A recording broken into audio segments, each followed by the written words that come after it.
Hello दोस्तों, आज की इस वीडियो में हम जनरल अवेयरनेस के क्वेश्चन करने वाले हैं जो कि लास्ट ईयर 2024 में पूछे गए सवाल थे। उसका पहली सेट के हमारे पास 25 क्वेश्चन है और चलिए करते हैं इस क्वेश्चनों को। तो सबसे पहला क्वेश्चन क्या है हमारे पास, सखेवा के किरात खम्मू राय समुदाय द्वारा मनाए जाने वाला पारंपरिक त्यौहार कौन सा है? तो इसका ए ऑप्शन इज करेक्ट हो जाएगा हमारा सिक्किम। ये ऑप्शन इज करेक्ट हो जाएगा। फिर उसके बाद क्वेश्चन नंबर 2, भारत की 2011 की जनगणना के अनुसार भारत से अधिकतम लोग डैश अन्य राज्यों के पलायन किए। तो इसका ऑप्शन हो जाएगा हमारा ये ऑप्शन करेक्ट हो जाएगा, उत्तर प्रदेश और बिहार। और उसके बाद क्वेश्चन नंबर 3, भटियाली लोक संगीत जो अधिकतर मछुआरों द्वारा गाया जाता है निम्नलिखित में से किस राज्य से संबंधित है? तो इसमें से हमारा ऑप्शन नंबर डी करेक्ट हो जाएगा, पश्चिम बंगाल। डी हमारा करेक्ट हो जाएगा, पश्चिम बंगाल। फिर उसके बाद एवरेज निकालने हेतु किसे ड्रॉप डाउन मेन्यू में चुना जाता है? तो इसका डी ऑप्शन हमारा करेक्ट हो जाएगा, फंक्शन विकल्प। अब इसके बाद क्वेश्चन नंबर 5, लांगवीर नृत्य डैश राज्य का लोक नृत्य है। तो ये सी ऑप्शन है इसका, उत्तराखंड। फिर उसके बाद क्वेश्चन नंबर 6,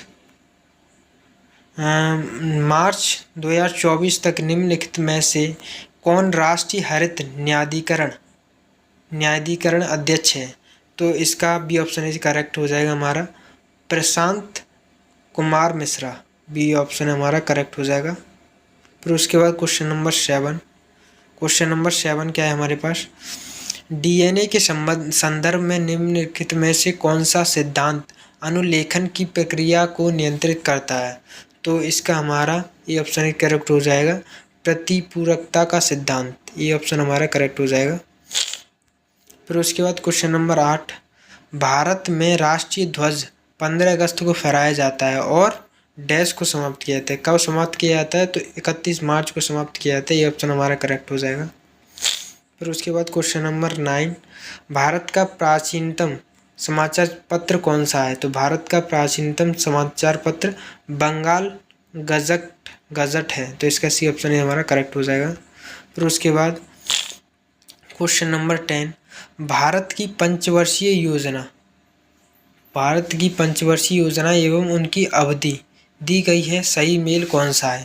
पहला है द्वितीय पंचवर्षीय योजना 1956 से 57 से 1960-61 तक, और दूसरा है तृतीय पंचवर्षीय योजना 1961-62 से 1965-66 तक। फिर उसके बाद कुछ ऑप्शन सी, चतुर्थ पंचवर्षीय योजना 1966-67 से 1970-71 तक। तो हमारा इसका डी ऑप्शन हमारा करेक्ट हो जाएगा, तीनों सही है, ए बी सी। फिर उसके बाद हम चलते क्वेश्चन नंबर 11 की ओर। निम्नलिखित में से कौन भारत में राष्ट्रीय पोषण संस्थान का मुख्यालय है? तो इसका बी ऑप्शन करेक्ट हो जाएगा, हैदराबाद में। फिर उसके बाद क्वेश्चन नंबर 12, राष्ट्रीय पर्वतारोहण और साहसिक खेल संस्थान कहाँ स्थित है? तो इसका ऑप्शन हमारा करेक्ट हो जाएगा, अरुणाचल प्रदेश, सी। उसके बाद क्वेश्चन नंबर 13, जोहान्स निकोलस ब्रांस्टेड और थॉमसन मार्टिन लॉरी ने अम्ल और क्षार की अवधारणा का प्रस्ताव किस वर्ष दिया था? तो इसका हमारा ऑप्शन नंबर ये करेक्ट हो जाएगा, 1923। ये हमारा करेक्ट हो जाएगा, 1923। अब इसके बाद क्वेश्चन नंबर 14, निम्नलिखित में से कौन सा बृहत कथा कोश के लेखक हैं? तो इसका हमारा ये ऑप्शन करेक्ट हो जाएगा, क्षेमेंद्र। फिर उसके बाद क्वेश्चन नंबर 15, भारत ने एशियाई खेलों की मेजबानी किस वर्ष की थी? तो इसका हमारा ऑप्शन डी करेक्ट हो जाएगा, 1951। इसके बाद क्वेश्चन नंबर 16, प्रफुल्ल चंद्र चौधरी किस पार्टी से संबंधित हैं और 2023 में किस पुरस्कार से सम्मानित किया? तो इसका ये ऑप्शन इज करेक्ट हो जाएगा IPFT पार्टी। ये ऑप्शन इज करेक्ट हो जाएगा। फिर उसके बाद क्वेश्चन नंबर 17, भारत में कितने राज्य सभा में वर्ग होते हैं? तो इसका सी ऑप्शन इज करेक्ट हो जाएगा 69। फिर उसके बाद क्वेश्चन नंबर 18, भारत की राजधानी दिल्ली किस राज्य से अलग करके बनाई गई? तो इसका बी ऑप्शन इज करेक्ट हो जाएगा, बिहार से अलग करके बनाई गई।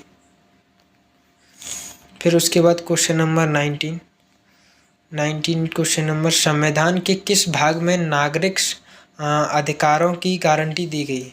तो संविधान के तीसरे भाग में, बी ऑप्शन इज हमारा करेक्ट हो जाएगा। फिर उसके बाद क्वेश्चन नंबर 20, भारत की जनसंख्या वृद्धि दर सन डैश से घट रही है? तो इसका ऑप्शन नंबर 1981 हो जाएगा, बी ऑप्शन इज करेक्ट हो जाएगा। 1981 से भारत की जनसंख्या वृद्धि दर घट रही है। फिर उसके बाद क्वेश्चन नंबर 21, अग्नि समाज के संस्थापक कौन है? तो अग्नि समाज के संस्थापक रामचंद्र गोखले हैं। तो इसका ये ऑप्शन इज करेक्ट हो जाएगा हमारा। फिर उसके बाद क्वेश्चन नंबर 22, किस देश का व्यापार संतुलन क्या होता है? तो इसका ए ऑप्शन इज करेक्ट हो जाएगा हमारा, निर्यात और आयात के बीच अंतर। तो ये करेक्ट हो जाएगा। फिर उसके बाद question number 23, doctor Hazari Prasad Dwivedi मुख्यतः किस भाषा के साहित्यकार थे? तो इसका ये ऑप्शन इज करेक्ट हो जाएगा, हिंदी। ये करेक्ट हो जाएगा इसका ऑप्शन। फिर उसके बाद क्वेश्चन नंबर 24, भारत में नागरिकता और अधिकार को विनियमित करने की शक्ति किसके पास है? तो इसकी भी ऑप्शन इज करेक्ट हो जाएगा, संसद के पास। उसके बाद लास्ट क्वेश्चन हमारा, भू आकृति पृथ्वी का डैश है? तो इसका हमारा डी ऑप्शन इज करेक्ट हो जाएगा, आकार। डी करेक्ट हो जाएगा इसका ऑप्शन। अब यहाँ तक हमने 25 क्वेश्चन कंप्लीट कर लिए हैं। आशा है यहाँ तक आप सभी लोगों को अच्छी तरीके से समझ में आया होगा। हम मिलते हैं नेक्स्ट वीडियो में। जय हिंद।